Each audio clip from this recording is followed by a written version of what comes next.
नमस्ते सिलीगुड़ी। फिर एक बार हाजिर हो चुके हैं हम आपके साथ और आज फिर हमारे साथ जुड़ चुके हैं एक नए मेहमान। और जो मेहमान है इनका परिचय मैं करा दूं, जैसा कि हर बार हमारी परंपरा रही है कि हम हमारे जो मेहमान है, आमंत्रित मेहमान है, उनके बारे में हम बताते हैं। तो आज हमारे साथ हैं राम गोपाल जाजोदिया, जो कि हमारे ही शहर में जन्मे हैं, पले बड़े और इनकी पढ़ाई भी जो है वह सिलीगुड़ी में ही पूर्ण हुई है। आज 71 वर्ष के हो चुके हैं। सिलीगुड़ी से बहुत बड़ा लगाव है इनका, तभी यह सिलीगुड़ी में ही बस चुके हैं और उद्योगपति हैं। एंटरटेनमेंट इंडस्ट्री में आज इनका कारोबार है। कारोबार को बच्चे संभाल रहे हैं। मगर इनका जो लगाव है और इन्होंने जो देखा है सिलीगुड़ी को, उस आधार पर हम इनसे बातचीत करेंगे कि सिलीगुड़ी की का जो अब विकास है, जैसे विकसित हो रही है सिलीगुड़ी, इसमें और क्या आवश्यकता है और सीमित संसाधनों में हम और सिलीगुड़ी को कितना बेहतर कर सकते हैं।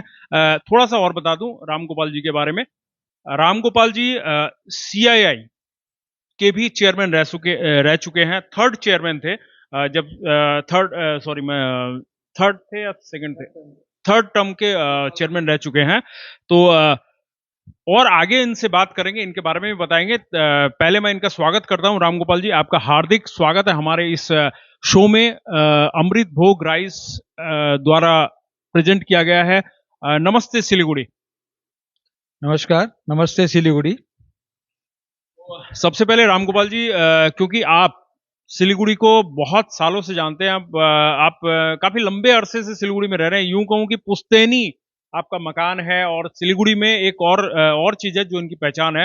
एक जाजोदिया मार्केट नाम हमने सुना होगा। जाजोदिया अस्पताल भी था एक समय में। तो उस जगह से बिलोंग करते, वो सारी जो प्रॉपर्टी थी वो इनकी ही थी, या आज भी अगर यूं कहें इनके पास ही है। और सिलीगुड़ी में एक एम्यूजमेंट पार्क भी है इनका। तो रामगोपाल जी, सबसे पहला जो प्रश्न है हमारा, आपने 70 साल पहले जो सिलीगुड़ी देखा था, आपके पिताजी यहाँ पर आए थे और मुझे जहां तक ज्ञात है कि आपके पिताजी पार्षद भी रह चुके हैं 1952 से 1962 के बीच में। 1968 तक पार्षद रह चुके हैं। वार्ड नंबर 17 हुआ करता था उस समय। 9 नंबर वार्ड को 17 नंबर वार्ड कहा जाता था, उसके पार्षद भी रह चुके हैं। और मार्चेंट एसोसिएशन के भी फाउंडर अध्यक्ष भी रह चुके हैं, फाउंडर सदस्य कह सकते हैं, रह चुके हैं। तो उस वक्त में सिलीगुड़ी में जो व्यवसाय होता था, जो व्यवसाय की जो प्रक्रिया होती थी, जिस तरह से व्यवसाय में जो आपसी तालमेल हुआ करता था और उससे सिलीगुड़ी का ग्रोथ हुआ करता था, आज के दौर में आप जो व्यवसाय की जो परंपरा देख रहे हैं या व्यवसाय का जो तालमेल देख रहे हैं, वो आपको क्या लगता है? पहला मेरा क्वेश्चन ये है कि कैसा लगता है कि वैसा है या आज के दौर में थोड़ा सा कहीं परिवर्तित हुआ है, कहीं अलग हुआ है? नमस्कार। सबसे पहले मैं नमस्ते सिलीगुड़ी एंड इसके साथ मैं जोड़ना चाहूँगा वी लव सिलीगुड़ी। हम लोग सिलीगुड़ी को प्यार करते हैं और ये हर सिलीगुड़ी वासियों की भावना होनी चाहिए, तभी हम आगे की बात में अपने अपने कार्य में, अपने व्यवहार में सफल हो पाएंगे। तो पहला अपना है कि वी लव सिलीगुड़ी। जब तक अपने शहर को हम प्यार नहीं करेंगे, तब अपने शहर के लिए हम अच्छी सोच नहीं रख सकते हैं। इस भावना के साथ ही आज का कार्यक्रम शुरू करते हैं। और जैसे संजय जी ने बताया कि सिलीगुड़ी के व्यवसाय का परिवेश पहले जो था और अब जो है उसमें दिन रात का फर्क पड़ गया है। पहले सिलीगुड़ी छोटी हुआ करती थी। एक था विधान मार्केट इधर में, और उधर में था नया बाजार। ये दो ही बाजार हुआ करते थे। नया बाजार की बहुत सीमित रेखा थी। पहले दो लाइन ही थी वहाँ, नया बाजार और नेहरू रोड की लाइन ही थी। बाद में और आसपास के इलाके जुड़ते गए उसमें। और इधर था विधान मार्केट, यही सिलीगुड़ी कहलाता था। और टाउन स्टेशन हुआ करता था वहाँ पर। और एक मेरा एक मुद्दा रहा है, मैं संजय जी को बोलूँगा, इनके ये पत्रकार हैं, अपने माध्यम से इस बात को, आवाज़ को उठाए। मैंने भी अपनी तरफ से जितनी कोशिश की, मैं जब सीआईए का चेयरमैन था उस समय उठाने की कोशिश की। लोगों को मैं इसी नाम से परिचित हो गया। लोगों जब मैंने कभी राजनीति सर्किल में कई बात होती है तो भाई आप तो यही मुद्दा उठाएंगे। और आज मैं फिर से यही मुद्दा उठा रहा हूँ कि एक शहर यदि उन्नति करता है उसको ब्रांडिंग की जरूरत पड़ती है।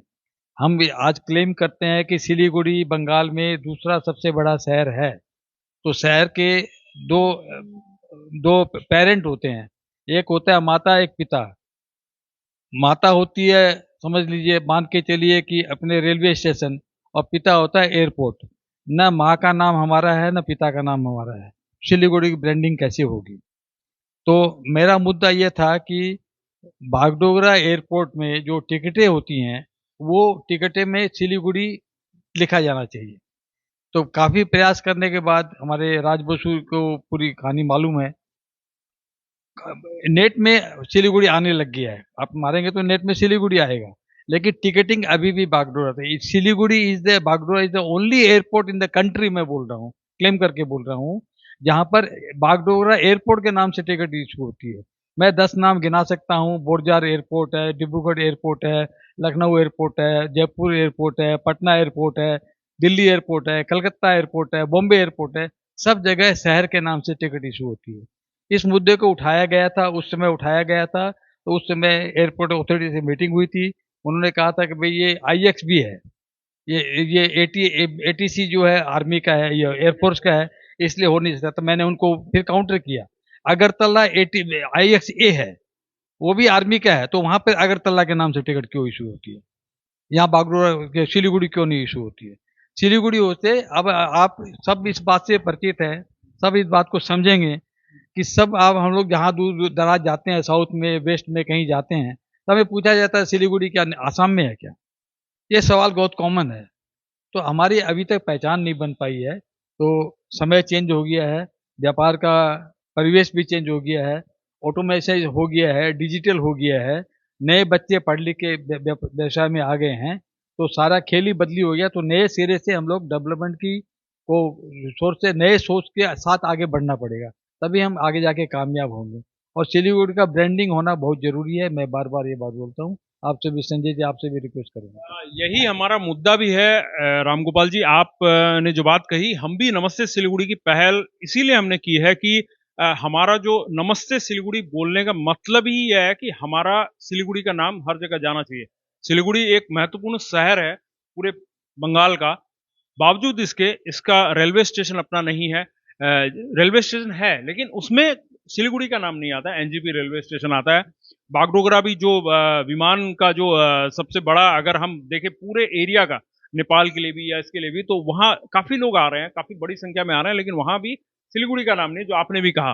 तो यह आवश्यकता है ब्रांडिंग की, माने सीमित संसाधनों में हमारे जो अवेलेबल हमारी फैसिलिटीज है उसी को हम ब्रांडिंग कर कर सिलीगुड़ी के नाम को और प्रचारित कर सकते हैं, ताकि टूरिस्ट को भी टूरिस्ट का फ्लो भी बढ़ेगा। क्योंकि अधिकतर लोगों को, मुझे लगता है कि मालूम ही नहीं है कि सिलीगुड़ी जाना है। अगर दार्जिलिंग जाना है तो हमें सिलीगुड़ी होके जाना है, तो कौन से एयरपोर्ट पे जाना है खोजना पड़ता है, सर्च करना पड़ता है। अब हम सीधे बात करते हैं सिलीगुड़ी की जो आज की परिस्थिति है।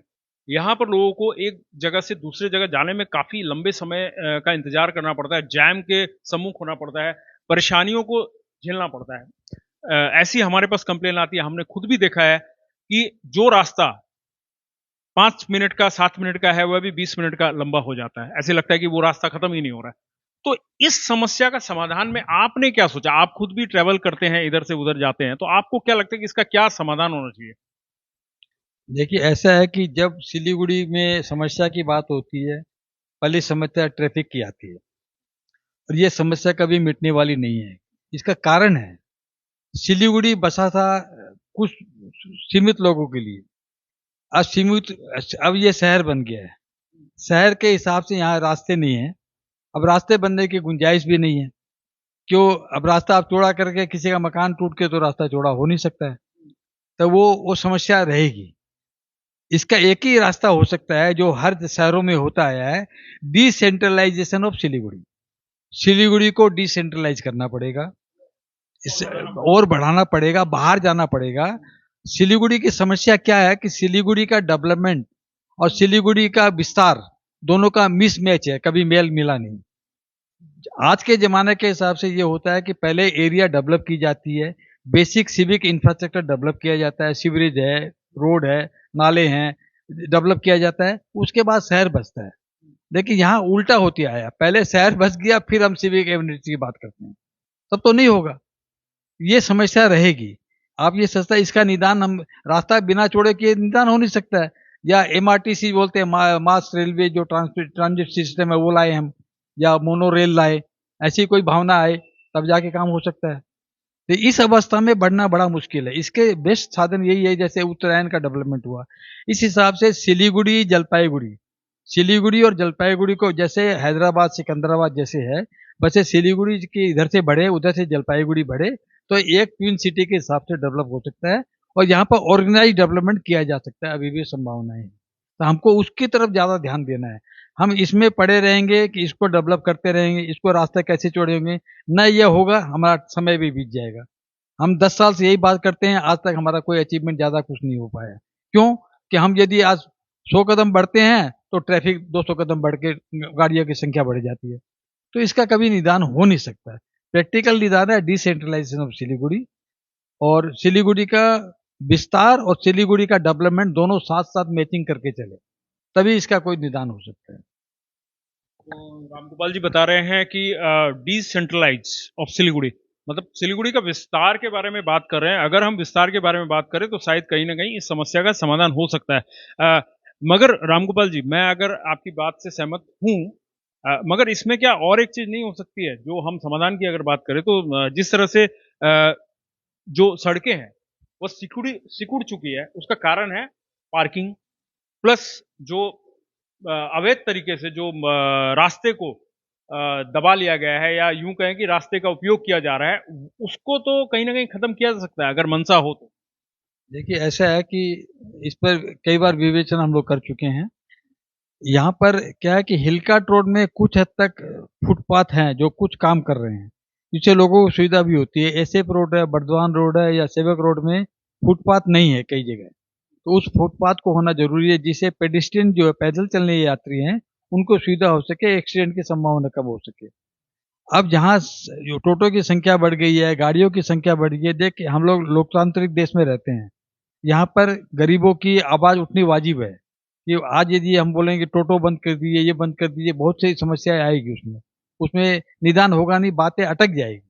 हमारे कहने का मतलब हम लोग दोनों तरफ से चलना चाहिए, डेवलपमेंट ऑफ सिलीगुड़ी और प्लस आप जो भी है, आपको जो इम्प्रूवमेंट ऑफ जो प्रेजेंट सिस्टम, आज का जो सिस्टम है उसको हम कैसे इम्प्रूव करें, कैसे डिजाइन के। एक तो हमारी समस्या है सिलीगुड़ी में 2-3 जगह पार्किंग होनी चाहिए, सेंट्रल पार्किंग, उसके लिए कोई व्यवस्था होनी चाहिए। तो जब तक हमारे पॉलिटिकल विल इसमें नहीं आएगी, जब तक पॉलिटिकल विल नहीं होगी, तब तक कुछ भी होना असंभव है। क्यों? हम आज आवाज उठाएंगे, कल एक आंदोलन हो जाएगा, तो काम होगा नहीं। कोई भी राजनीतिक पार्टियां ये नहीं चाहेगी कि हम गरीब का नुकसान करके डेवलपमेंट करें, ये नहीं होगा। हम चाहे कितने भी बातें करें, होगा नहीं। इसके लिए बेस्ट यह है कि हम सिलीगुड़ी के, जैसे यहाँ पर 12 किलोमीटर फ्लाईओवर एक बन रहा है यहाँ पर, सालूगढ़ा, वहाँ माटीगढ़ा से ले सालूगढ़ा तक, इसके आगे भी कुछ रास्ते बन रहे हैं। वैसे होने से कि हम लोग आउटसाइड ट्रैफिक को कर सकते हैं। जहाँ पर नए रास्ते बनेंगे वहाँ नया डेवलपमेंट ऑटोमेटिक ही होगा। अब जैसे रास्ते की बात करते हैं हम, यहाँ दार्जिलिंग मोड़ से सुखना तक का रास्ता है, ये रास्ता चौड़ा होना बहुत जरूरी है। एक साइड में रेलवे की जमीन है, एक साइड में रास्ता चौड़ा कम है, गाड़ियां बहुत चल रही है, क्योंकि पर्यटन की व्यवसाय मैंने बहुत ज्यादा विस्तार हुआ है आफ्टर कोविड। तो इस बार जो खुला है और जितने विस्तार पर्यटन का हुआ है, उसको देखते हुए वहाँ इंफ्रास्ट्रक्चर, होटल इंडस्ट्री में अभी बहुत गुंजाइश है करने की। हम करना चाहें तो बहुत कुछ कर सकते हैं, लेकिन उसके लिए प्रॉपर डिसिप्लिन होना चाहिए, प्रॉपर अवेयरनेस होना चाहिए। हम यदि अतिथि का स्वागत नहीं करेंगे यहाँ पर, हमने देखा है कि हम लोग हिमाचल भी पहले गए थे एक बार, बहुत पहले की बात मुझे याद बताता हूँ, और कुली के सिर पे हमने बोझा रख दिया, वो बोला आप चिंता मत करो, आप लिफ्ट से ऊपर चले जाओ और आपका होटल में पहुंच जाएगा। हमने पहुंच जाएगा सामान, बोला हाँ पहुंच जाएगा साहब, यहाँ वो कुछ नहीं है, ठीक पहुंच गया सामान। ये विश्वास योग्यता पर्यटकों के मन में होना चाहिए कि यहाँ पर हम सेफ हैं, ये बहुत ज्यादा आवश्यकता है। हम लोग गाइड बोल दीजिए, ड्राइवर बोल दीजिए, उनका ट्रेनिंग, ये कि उनको ये समझाना पड़ेगा हम अपनी रोजी रोटी से नुकसान नहीं कर सकते, ये हमारी रोजी रोटी है। इस ये उनको समझाना पड़ेगा कि इसके चलते हम अपने बच्चों का पेट भरते हैं, तो इस इंडस्ट्री को नुकसान नहीं हो। इसको जितना हम फ्रेंडली बनाएंगे, जितना टूरिस्ट फ्रेंडली बनाएंगे, उतनी इज्जत बढ़ेगी हमारी। ये बात मान के चलिए आप। रामगोपाल जी से हम बात कर रहे हैं इस वक्त, रामगोपाल जाजोदिया, जो कि एक उद्योगपति हैं, व्यवसायी हैं, एंटरटेनमेंट इंडस्ट्री से भी इनका नाता है। और सीआईए के भी चेयरमैन रह चुके हैं।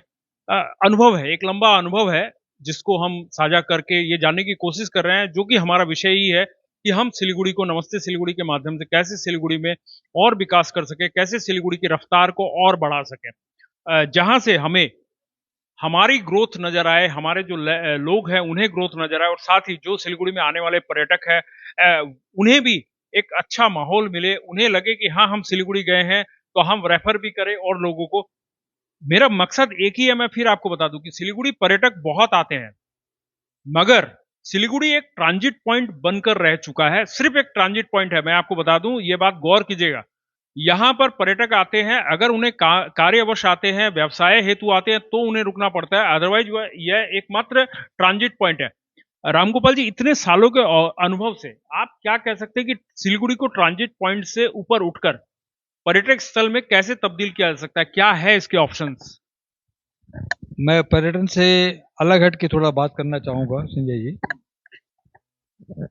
आपको मालूम होगा कि संसार में, विश्व में ये एक ऐसी जगह है जिसको अभी तक लोगों ने समझा नहीं है।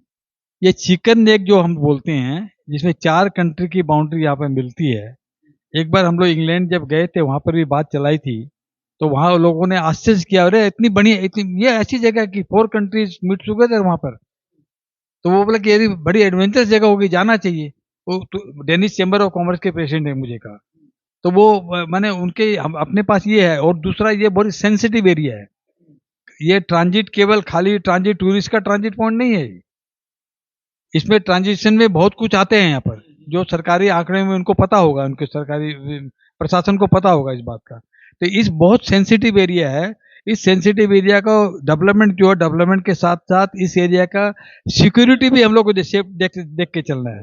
ये ट्रांजिट पॉइंट है, एकदम सही मायने में ट्रांजिट पॉइंट है, वर्ल्ड का ट्रांजिट पॉइंट है ये। इसको बड़े गौर से देखना चाहिए, देखना चाहिए। आजकल तो ये इंटरनेशनल इश्यूज है, मुझे कमेंट नहीं करना चाहिए, लेकिन ये बात मैंने बहुत पहले भी उठाई थी, आज फिर उठा रहा हूँ। ये सरकार की नॉलेज में है, और ये यहाँ डेवलपमेंट का ये परिधि जो है, फुलवाड़ी से लेकर काकड़बीटा 18 किलोमीटर का एरिया है। परसों ही मैंने पेपर में पढ़ा था, बांग्लादेश में पंचगढ़ी में China is making big hospital there.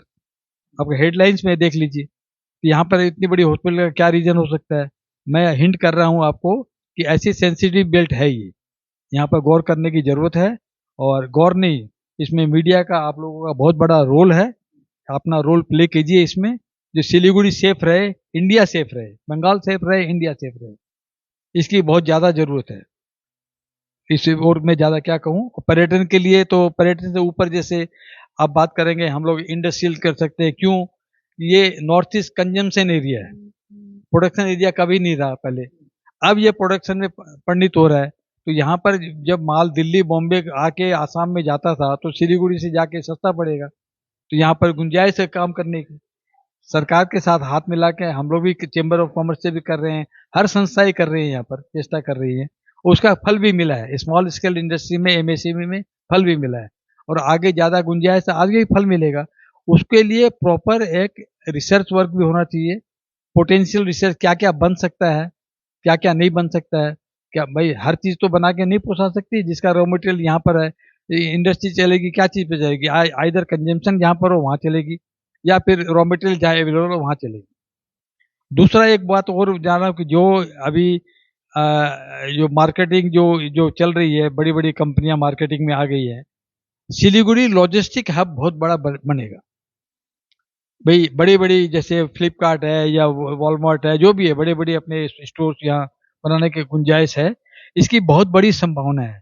इस संभावना से क्या कि एम्प्लॉयमेंट बहुत बढ़ेगा, लोगों को नौकरियां बहुत मिलेगी।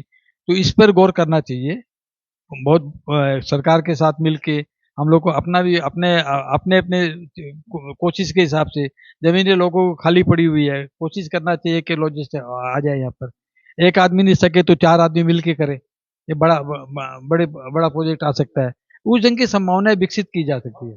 हब की बात कर रहा हूँ, हब की बात कर रहा हूँ, तो हब की बहुत बड़ी गुंजाइश है, और यहाँ पर पोटेंशियल है कि पूरा नॉर्थ ईस्ट का, जब हम चिकन गेटवे बोलते हैं, तो रियल में गेटवे के हिसाब तो वहाँ माल रखने की जगह भी होनी चाहिए ना। तो इस बात की संभावनाएं बहुत है, संभावनाएं की कमी नहीं है। खाली हम टूरिस्ट इंडस्ट्री की बात ही करें, पहले थ्री टी बोला जाता था, तो टिम्बर तो खत्म हो गया, टिम्बर नहीं रहा। हम खाली टी धर के चले, टी और ट्रांसपोर्ट धर के चलें, तो भी यहाँ पर बहुत बड़ी गुंजाइश है, बहुत बड़ी। हम यहाँ के लोगों क्यों यहाँ पर, एक तो यहाँ पर efficient and hotel industry, tourism industry के लायक मैन पावर अवेलेबल है। यहाँ के बच्चे, दार्जिलिंग, करचोंग, दार्जिलिंग पहाड़ों के बच्चे, यहाँ लोकल बच्चे, यहाँ पढ़ लिख के, वहाँ देख लीजिए, जितने दुबई में जाइए, वहाँ जितने शिप में जितने जितने काम करने वाले सब इधर के, नेपाल के और यहाँ बंगाल और आसाम के लोग हैं, काम कर रहे हैं। तो वहाँ पर जब जाके काम कर सकते हैं, तो यहाँ पर क्यों नहीं कर सकते हैं? तो इसकी संभावनाएं बहुत है। हम लोग को अभी तक क्या है कि, अब मैं क्या बोलूँ भाई, ज़्यादा बोलने से पॉलिटिकल बात हो जाती है, हम उसमें पढ़ना नहीं चाहते हैं। अब जैसे सिलीगुड़ी, हम इंटरनेशनल बात कर रहे हैं, तो हमारे पास एक प्रॉपर बस स्टैंड नहीं है। हम अभी भी, हमारे जो हाई क्लास, लो क्लास, मिडिल क्लास जो भी टूरिस्ट आते हैं, वो हिल कार्ट रोड में खड़े होकर बस में बैठते हैं साहब। वहाँ न तो टॉयलेट की व्यवस्था है, न वो पानी पीने की व्यवस्था है। तो थके आ रहे पहाड़ से आते हैं, रोड पे सामान लेके खड़े रहते हैं, फिर रात को बस पकड़ते हैं। तो हमें एक इंटरनेशनल बस चाहिए, बस टर्मिनस चाहिए, इसको टर्मिनस बोलता हूँ मैं, बस स्टैंड नहीं बोल रहा हूँ। टर्मिनस चाहिए अपने को, जहाँ पर सारी सुविधा हो, रेस्ट रूम हो, लोग भाड़ा ले सके, वैसा वैसा वैसा चाहिए। और बिजनेस संभावना के पोटेंशियल यहाँ बहुत है। यहाँ पर लोग मैरिज के लिए भी आते हैं, बाहर से आते हैं, आउटस्टेशन मैरिज यहाँ करने, डेस्टिनेशन मैरिज जिसको बोलते हैं, वो करने आते हैं। बिजनेस मीटिंगें होती है। अभी तक हमारे पास एक कन्वेंशन सेंटर नहीं है यहाँ पर। हमें एक कन्वेंशन सेंटर की जरूरत है सिलीगुड़ी में, जो 10-12 एकड़ में बने, 15 एकड़ में बने, जो जिससे इंटरनेशनल मीटिंगें हैं, सेमिनार से होते रहे, वहाँ पर लोगों का पदार्पण हो। मुझे याद है एक बार मैं दिल्ली गया था मीटिंग में, हमारे सीआईए के उस समय के चेयरमैन को, नेशनल प्रेसिडेंट को बोला था आप सिलीगुड़ी आइए। उनका पहला सवाल था कि सिलीगुड़ी में एयरपोर्ट है क्या? हमने कहा अरे, सिलीगुड़ी से 15 फ्लाइट उड़ती है, पहले उस समय की बात कर रहा हूँ, आप बोलते हैं एयरपोर्ट है क्या? तो उनको मालूम नहीं है एयरपोर्ट है सिलीगुड़ी में। तो ये ब्रांडिंग बोल दीजिए, अवेयरनेस बोल दीजिए, प्रचार बोल दीजिए, प्लानिंग बोल दीजिए, इसको एक बड़े नजरिए से देखने की जरूरत है। वो नजरिया हम कहाँ से पैदा करें, कैसे पैदा करें, किसका किसका योगदान हो। बिना सरकार के तो हो भी नहीं सकता है, सरकार को भी साथ में रखें। जब तक वो पोटेंशियल, हम उस नज़र से हम नहीं सिलीगुड़ी को, एरिया को देखेंगे, खाली सिलीगुड़ी नहीं, इस एरिया को देखेंगे, तब तक नहीं हो सकता है। क्यों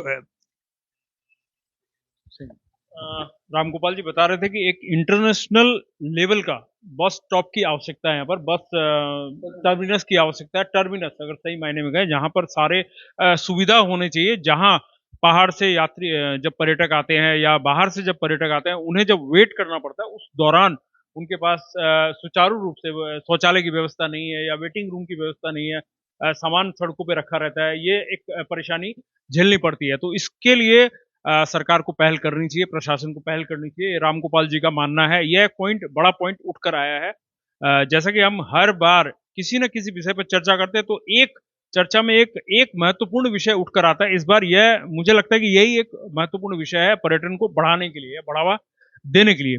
पर्यटन की बात रही, साथ ही साथ देखिए, एक समय था, दौर था, जब आपने देखा होगा, जब आप स्कूल के टाइम पे थे, जब आपने देखना शुरू किया था सिलीगुड़ी को, तो सिलीगुड़ी एक ग्रीन सिटी हुआ करता था, एक अभ्यारण्य के रूप में रहा होगा। यहाँ जहाँ आज हम लोग बैठे हैं 2-2.5 माइल में, यहाँ तक तो लोग पहुंचते भी नहीं थे, वो छोटा सा एक सिलीगुड़ी था, मगर बहुत हरा भरा रहा करता था। तो आज डिफॉरेस्टेशन के कारण, पेड़ों की कटाई के कारण जो हालात बन गए, और आज भी टेम्परेचर आपने देखा है, अब सिलीगुड़ी में वो ग्रीनरीज नहीं दिख रही है। तो इसके लिए आप क्या सुझाव देंगे? क्या हो सकता है कि एक ऐसा सुझाव जिससे कि कुछ बदलाव आ सके? देखिए, इसमें सुझाव से ज्यादा अवेयरनेस की जरूरत है। पहली बात तो अवेयरनेस लोगों में हो। यदि हम एनजीओ की तरफ से चेष्टा करके जगह जगह जो सरकारी जमीनें खाली पड़ी हैं, वहाँ पर लोकल जो बच्चे हैं उनको साथ में इन्वॉल्व करके जो देख रेख कर सकें, तो वहाँ पर हम प्लांटेशन करें। एक तो ये है, जो जमीनें खाली पड़ी हुई है, ऐसे पेड़ पौधे लगा के आ जाएंगे और मर जाएंगे, तो लोकल को इन्वॉल्व करना पड़ेगा, उनको कोई इंसेंटिव देना पड़ेगा, कोई अवार्ड देना पड़ेगा, कोई सर्टिफिकेट देना पड़ेगा, जिससे उनको, उनका उत्साह रहे काम करने में, उनको ऑनर करना पड़ेगा। वो लोकल जहाँ जहाँ इलाके वाइज जैसे होता है वहाँ पानी दे दे पौधों को 3-4 साल मेंटेन करना पड़ता है पहले, वो ढंग से मेंटेन हो जाए। दूसरा, एक एक समय में मेरे ख्याल आया था कि हम लोग DHR चलाते हैं यहाँ से दार्जिलिंग तक, तो DHR के दोनों तरफ क्या ऐसा नहीं हो सकता कि हम कुछ ऐसे बीज छिड़का दें जिसे वो सीजन में फूल फूल दिखाई पड़े, तो फूलों के बीच से ट्रेन चल रही है, ऐसा हो सकता है? छोटी सी बात है, उसको थोड़ा सा रेलवे से बात करके रेलवे इनिशिएटिव ले, सुकरा से लेकर दार्जिलिंग तक, वहाँ लोकल जो गांव वाले उन्हीं को इन्वॉल्व कर दिया, थोड़ा सा ऐसे बीज छिटा दीजिए तो फूल ही फूल नजर आए, जब फूलों की घाटी हो जाए। वो संभावनाएं हैं, ऐसे छोटी छोटी संभावनाएं बहुत है। दूसरा, कंस्ट्रक्शन जो इंडस्ट्री जो बढ़ी है, अच्छी बात है, शहर बढ़ रहा है, रियल एस्टेट की बात कर रहा हूँ। साथ में उसे गुंजाइश है कि भाई आपका आपका आपने जब कॉरपोरेशन या कोई नक्शा पास करता है, उसके साथ एक क्लॉज जोड़ दे या उसके लिए कुछ फंड ले ले, ये फंड आपका ट्री प्लांटेशन में जाएगा, तो हम कहीं करें, तो कॉरपोरेशन अपनी खाली जगह में कर सकता है या और कई आसपास में जगह एडॉप्ट कर सकते हैं, तो उसका कुछ फंड कुछ परसेंट आपने नक्शे में, आप यदि 5 लाख रुपये नक्शे का पास का लग रहा है, फीस लग रही है, उसमें हम 10,000 रुपया 20,000 रुपया हम प्लांटेशन का नाम का ले रहे हैं। ये एक संभावना है जिससे प्लांटेशन बढ़े। प्लांटेशन लेकिन कटाई तो पहले से कम हो गई है, कटाई अब नहीं हो रही है। पहले जो हमारे दार्जिलिंग के पहाड़ बेरंग दिखने शुरू हो गए थे, वापस हरियाली आई है, ऐसी नहीं आई ऐसी बात नहीं है। और जो वार्मिंग की बात करते हैं तो ग्लोबल वार्मिंग है, खाली यहाँ की नहीं है, ग्लोबल वार्मिंग सब जगह ही हो रहा है। इसकी व्यवस्था भी हम लोग को सोचनी चाहिए कि नेक्स्ट जनरेशन के लिए क्या उनके तकदीर में लिखा है हम लोग बोल नहीं सकते हैं, लेकिन अपने प्रयास से जितना होना चाहिए उतना हम लोग को करना चाहिए। तो रामगोपाल जी ने इसका भी जवाब दिया है, इसका भी एक सुझाव दिया है कि किस तरीके से किया जा सकता है। कल भी करमबीर सिंह ओझा आए थे, उन्होंने भी लगभग मिलता जुलता सा ही एक सुझाव दिया था कि कॉरपोरेशन अगर इसमें पहल करे नक्शा पास करने के टाइम पर ही, तो शायद ये फॉरेस्ट की कुछ डेवलपमेंट होगी, कुछ पेड़ पौधे और लगाए जा सकते हैं और उससे सिलीगुड़ी थोड़ा ग्रीन होगा। एक्चुअली मैं सिलीगुड़ी शहर की बात कर रहा हूँ, जो एकदम हृदय स्थल की बात कर रहा हूँ, क्योंकि पहले आपने देखा होगा कि बर्धमान रोड में पूरा पेड़ से लदा हुआ था। बर्धमान रोड की जो सड़क थी वो पूरी छाया में रहती थी पेड़ की, और ये सब जो कॉर्नर है, जो सड़क के किनारे हैं, वो भी पूरे गाछ से पटे रहते थे, मगर अब लगभग खाली हो चुके हैं। उसका कारण है अभी जो डेवलपमेंट हो रहा है उसके वजह से। नहीं, ये तो डेवलपमेंट हो रहा है, उसके लिए हो रहा है, होना भी चाहिए, ठीक है। लेकिन साथ साथ में क्या हमें आपके सुझाव ये मुझे पसंद आया प्रश्न कि जैसे कुछ रास्ते ऐसे जहाँ पर गुंजाइश है, जैसे आप एसएफ रोड में आज देखेंगे, एसएफ रोड में जो प्लांटेशन हम लोग किए थे मिलके, तो आज पूरा एसएफ रोड हरियाली है। एक वही वही सड़क है जो हरी दिखती है, वही सड़क है जो हरी दिखती है, तो वैसी प्लानिंग की जा सकती है। उसके लिए पहला 1-2 काम और करना पड़ेगा। जैसे एक तो हम लोग ओवरहेड वायरिंग है सब जगह, इसको हम लोग को कंसील्ड वायरिंग की बात चल रही थी, एक अब पता नहीं क्या रहा है, कॉर्पोरेशन उसको उसको आगे बढ़ाना चाहिए। साथ साथ में वो परमानेंट पिट बनना चाहिए कि यहाँ प्लांटेशन होगा। ऐसा नहीं हो कि आज हम प्लांटेशन करें और 3 साल बाद में बोला यहाँ तो रास्ता चौड़ा होगा, इसको काटना पड़ेगा, ये समस्या नहीं है। तो उसके लिए प्रॉपर प्लानिंग, लैंडस्केपिंग प्लानिंग भी करनी साथ साथ करनी चाहिए। क्यों, अभी आगे और भी काम आना है सिलीगुड़ी में, हो सकता है गैस पाइपलाइन, कुकिंग गैस घरों में जाएगी, उसके लिए भी खुदाई होगी। तो खुदाई का काम जो है वो कम हो, इसके लिए प्री प्लानिंग करना चाहिए। आपको डक बना के छोड़ना है तो डक बना के छोड़िए, जो उस तक से तार जा सके, खुदाई नहीं करना पड़े। प्रॉपर प्लानिंग करना चाहिए। हम लोग एडॉक प्लानिंग जो लेके चलते हैं, भाई आज जरूरत है 4 फुट को या 3 फुट कर दो भाई थोड़ा, ऐसे नहीं। उसको एडॉक प्लानिंग नहीं करके परमानेंट प्लानिंग का एक ब्लूप्रिंट तैयार करना चाहिए, मास्टर प्लान तैयार करना चाहिए, उसी के आधार पर काम होना चाहिए। तो रामगोपाल जी बता रहे हैं कि इसमें संभावनाएं हैं कि हम अपने जो सिलीगुड़ी शहर के बीचों बीच जो सड़कें जा रही हैं उनके भी किनारे पे, जैसे पहले पेड़ लगा करते थे, हरे भरे पेड़ रहा करते थे, उसकी भी गुंजाइश है कि हम वो भी कर सकते हैं। यह कुछ सामाजिक कार्यकर्ता जो है उन्हीं के लिए संभव है, सामाजिक जो पहल है उसके द्वारा ही संभव हो सकता है। सारी चीजें हम प्रशासन के ऊपर भी नहीं थोप सकते हैं कि प्रशासन ही सारा काम करेगी। अब रामगोपाल जी चलते चलते वक्त काफी हो चुका है, हम आखिरी दौर में, हाँ हम बात करेंगे। रामगोपाल जी का जो एजुकेशन है वह भी सिलीगुड़ी में ही हुआ है, और सिलीगुड़ी हिंदी हाई स्कूल से पढ़े हुए हैं। रामगोपाल जी, यहाँ का एजुकेशन सिस्टम के बारे में भी थोड़ा सा अगर आप कुछ कहें कि अभी और कैसे डेवलप किया। देखिए, सिलीगुड़ी बढ़ गया है और सिलीगुड़ी का जो लोकेशन एडवांटेज जो है, पहाड़ की तली में हम बैठे हैं, ये एडवांटेज बहुत बड़ा एडवांटेज है।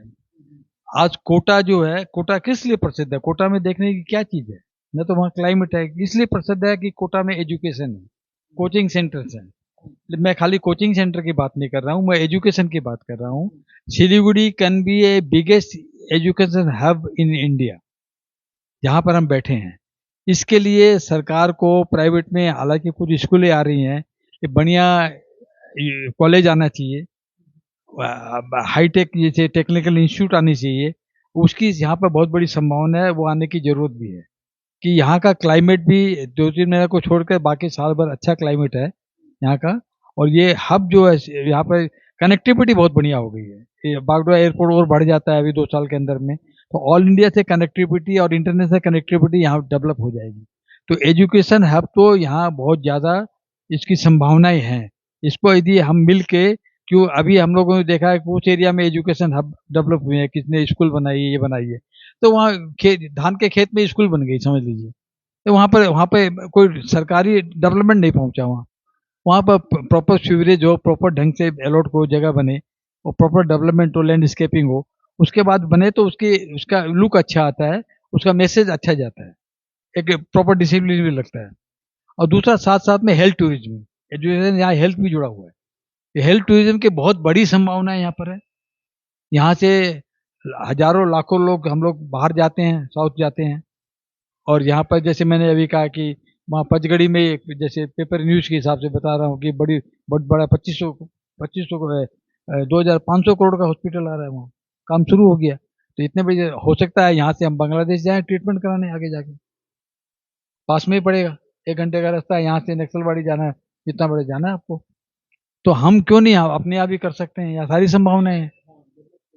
अभी तक हम लोग अभी तक हमारे सिलीगुड़ी की हेल्थ व्यवस्था पर हमें विश्वास नहीं है। मैं फ्रेंकली बोलता हूँ, किसी को प्रॉब्लम हो जाए तो सबका सजेशन क्या आता है? पहले आप हैदराबाद चले जाओ, आप चेन्नई चले जाओ, आप दिल्ली चले जाओ, आप बॉम्बे चले जाओ। विश्वास नहीं है ना लोगों को, इसलिए कि अभी तक जो जिस लेवल का हमें हॉस्पिटल, जिस लेवल का सिस्टम चाहिए, वो सिस्टम डेवलप नहीं हुआ है यहाँ पर। उसकी जरूरत है। अच्छा इंफ्रास्ट्रक्चर डेवलप होगा तो अच्छे डॉक्टर भी आएंगे, तो बड़े ऑपरेशन भी होंगे। संभावनाएं बहुत है, क्योंकि हम नेपाल से जुड़ते हैं, भूटान से जुड़ते हैं, बांग्लादेश से जुड़ते हैं। हेल्थ इंफ्रास्ट्रक्चर की बात की तो प्राइवेट नर्सिंग होम्स की अगर बात करें, क्योंकि यह मंच ही है नमस्ते सिलीगुड़ी का, यहाँ हम सुधार की बात करते हैं और बेहतर की बात करते हैं, तो इसलिए बोलना जरूरी है। क्योंकि लोगों को पता है कि मैं मीडिया से कनेक्ट करता हूँ, हम खबर समय भी बहुत बार दिखा चुके हैं कि कहीं ऐसा तो नहीं है कि बहुत ज्यादा औना पौना जो बिल बनता है उसकी वजह से तो विश्वास नहीं चला जा रहा लोगों का, क्योंकि बाहर जाते हैं तो वहाँ बहुत कम रेट में, अच्छे संसाधन में, अच्छे तरीके से ट्रीटमेंट मिलता है। ये जो मेरा खुद का भी निजी अनुभव है, कहीं यही तो मुख्य कारण नहीं है कि जो अनाप शनाप रेट जो लेते हैं, बिल बना देते हैं बड़ा बड़ा, ये कारण नहीं है मुख्य? देखिए, वो भी एक कारण हो सकता है। उस कारण के अलावा भी एक कारण है। कारण ये है कि बहुत से केस हम लोगों ने देखे हैं कि यहाँ पर मेडिकली कुछ बताया जाता है, तो वहां जाके कुछ नहीं और निकलता है, या कुछ नहीं निकलता है। ऐसे भी केसेस हुए हैं। तो हमारे ख्याल से क्या, चार्जेस बाद में मैटर करता है, पहले ये मैटर करता है कि आप फेयर डायग्नोसिस करके लोगों को दें। पहला काम वो है। जब तक फेयर डायग्नोसिस का विश्वास नहीं आएगा, चार्जेस का, आपका डायग्नोसिस फेयर होगा तो चार्ज भी लोग ज्यादा दे देंगे। डायग्नोसिस फेयर होना चाहिए। ये कल्चर हमको यहाँ लाना पड़ेगा सिलीगुड़ी में। ये हमारे इंटरेस्ट की बात है, अपने पेट की बात है, अपनी रोजी रोटी की बात है। इसलिए अपनी रोजी रोटी के लिए हम अपना, जहाँ करेक्शन की जरूरत है वहाँ हमें करना चाहिए, मिलके करना चाहिए। तो रामगोपाल जी बता रहे हैं कि विश्वास, ट्रस्ट को लाना जरूरी है। अब रामगोपाल जी, हम एकदम आखिरी दौर में पहुंच चुके हैं। जैसा मैं हर मेहमान से बात करते वक्त मैं बात करता हूं, वो एक बात मैं आपसे भी करना चाहूंगा कि सिलीगुड़ी में हम बरसों से रहते आ रहे हैं। सिलीगुड़ी बहुत अच्छा शहर है, हम इसमें इसके विकास के बारे में सोचते हैं, सब कुछ सोचते हैं। आप बिलोंग करते हैं मारवाड़ी समाज से, समाज के लिए कुछ ऐसा संदेश आप देना चाहते हो कि समाज के जो आज के दौर में जो सामाजिक जो दायरा बन चुका है, बहुत सारी ऐसी सामाजिक परेशानियां आ रही हैं, उनसे निपटने के लिए आप भी एक सामाजिक रूप में आपको जाना जाता है लोगों का, तो आप क्या सलाह देना चाहेंगे सामाजिक तौर पर? और कितने लोग हैं अभी मारवाड़ी समाज के, कितने लोग हैं सिलीगुड़ी में जो कि रहते हैं? कुछ ऐसी क्वांटिटी है आपकी नजर में? पहले एक मारवाड़ी क्रांति परिषद हुआ करती थी, उसमें मारुदिया जी थे, मुझे याद है। उन लोगों ने मिलके एक यहाँ एक, एक यहाँ की एक डायरेक्टरी छपवाई थी मारवाड़ियों की। तो कितने सिलीगुड़ी में मारवाड़ी, मेरे ख्याल से उस समय 1,15,000 20,000 की संख्या। ये बात होगी आज 15 साल तो हो गए हैं। एक प्रतिलिपि मेरे पास भी पड़ी होगी।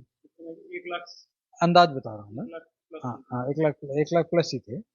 तो और भी यहाँ बढ़ोतरी हुई है, संख्या कम नहीं है। और मैं मारवाड़ी होते हुए मारवाड़ी समाज को ये संदेश तो जाता ही है कि हम लोग अपने मुनाफे का एक हिस्सा हम खर्चा करने में अपने को खुशी महसूस होती है, वो करना भी चाहिए। लेकिन आज के ज़माने में क्या है कि हम ऐसा खर्चा करें जो गरीब तबके या सब समाज के काम आए। ऐसा कोई काम हम नहीं कह रहे केवल मारवाड़ी समाज के काम आए, हम ऐसा काम करें जो सारे समाज के सबके काम आए, सब उससे लाभान्वित हो किसी न किसी रूप में। और चैरिटी का कोई अंत होता नहीं है, और स्काई द लिमिट, कितना ही आप कर लो। लेकिन हमें चूज वही करना चाहिए कि जहाँ पर हम कॉमन लोग, गरीब लोग, हर कास्ट के लोग बेनिफिट हो। मेरा एक ही मैसेज है, इसके लिए मैं समाज में पहले भी बात उठाई थी मैंने, अब मैं फिर एक बात आपके माध्यम से बात उठाता हूँ कि हमें सबके लिए करना चाहिए। कर भी रहे हैं, नहीं कर रहे हैं ऐसी बात नहीं है, लेकिन और करना चाहिए। तो रामगोपाल जाजोदिया जी हमारे साथ बने हुए थे, जो कि एक उद्योगपति है, सीआईए के पूर्व चेयरमैन रह चुके हैं, व्यवसायी हैं। 71 वर्षीय रामगोपाल जी का लगाव है सिलीगुड़ी से, इसलिए हमारे साथ इतनी देर तक बने हुए थे और खूब चाव से हमारे पास आए। हमारे कार्यक्रम का जब इन्हें न्योता मिला तो शहर से इन्होंने स्वीकार किया और आए भी, हमसे बातचीत भी की। इसके लिए हम धन्यवाद देते हैं और आपका भी धन्यवाद, आप दर्शकों का भी धन्यवाद जो आप इतनी देर तक हमारे इस कार्यक्रम को देख रहे हैं। और हम ये भी चाहेंगे कि आप इस कार्यक्रम को साझा कीजिए। इस कार्यक्रम के दौरान रामगोपाल जी ने जो मुख्य बात की, जो एकदम महत्वपूर्ण बात की, वह थी इंटरनेशनल बस टर्मिनस की, जिसकी आवश्यकता महसूस की जा रही है, आपको भी लगता होगा। और रामगोपाल जी हमारे जो दर्शक है वह सिर्फ सिलीगुड़ी के ही नहीं बल्कि पूरे देश से देखते हैं, विश्व में भी कई स्थानों पर, जैसे सऊदी अरब में है और भी कई जगहों पे जहां पर यहाँ के लोग बसे हुए, वो भी देख रहे हैं। तो अगर आप उन्हें नमस्ते सिलीगुड़ी कहकर उनका अभिवादन करें तो हमें लगता है अच्छा लगेगा। नमस्ते सिलीगुड़ी। मैं केवल नमस्ते तक सीमित नहीं हूँ, मुझे मेरी कहीं समाज में ज़रूरत है तो मैं तैयार हूँ। और सिलीगुड़ी से जो उनमें बड़े, जो पले बड़े हैं, जो बाहर हैं, मैं उनको निमंत्रण देता हूँ, आइए हम लोग सब मिलके सिलीगुड़ी को विस्तार करें, सिलीगुड़ी को सजाएं, संवारें और सिलीगुड़ी में एक कल्चर डेवलप करें कि आगे जाके लोग बोले ये सिलीगुड़ी से रहता है, ये सिलीगुड़ी का वासी है, ऐसा लोगों में मैसेज जाए। नमस्ते सिलीगुड़ी, यही हमारा थीम भी है, नमस्ते सिलीगुड़ी, जिसके कारण कि जब भी आप बाहर जाएं तो लोग आपको देखकर कहे कि नमस्ते सिलीगुड़ी, मतलब आपके नाम से नहीं, आपके शहर के नाम से आपको जाने और आपके शहर को इतना सम्मान दे कि नमस्ते सिलीगुड़ी कहना मतलब होता है कि आपकी जमीन को सम्मान दे रहे हैं। और हमारा मकसद भी यही है, हम भी यहीं से पले बड़े हैं, हम चाहते हैं कि सिलीगुड़ी का नाम पूरे विश्व भर में जाना जाए और उसकी एक अलग पहचान हो। तो आप यूं ही हमारे इस कार्यक्रम को अपना प्यार देते रहिए। कल फिर हम एक नए मेहमान के साथ उपस्थित होंगे। जैसा कि आपको ज्ञात होगा ही, जो हमारे इस कार्यक्रम को रोजाना देखते हैं उन्हें पता ही है कि सोमवार से शुक्रवार तक शाम 6 बजे हम हर दिन एक नए अतिथि के साथ हाजिर होते हैं, हम एक मेहमान के साथ हाजिर होते हैं और उनसे चर्चा करते हैं कि सिलीगुड़ी को और कैसे विकास किया जाए, सिलीगुड़ी की गति को और कैसे तेज किया जाए, सिलीगुड़ी को और कैसे सुंदर बनाया जाए, सिलीगुड़ी को और कैसे हरा भरा किया जाए। तो बहुत सारी चर्चाएं होती है जिससे कुछ कुछ ऐसी महत्वपूर्ण बातें निकल कर आती है जिनको अगर अमल किया जाए तो हो सकता है कि सिलीगुड़ी में बदलाव की बयार बहनी शुरू हो जाए। तो आप देखते रहिए हमारे और भी जो कार्यक्रम है उन्हें, और हमें दीजिए आज्ञा। हर समय खबर समय। धन्यवाद।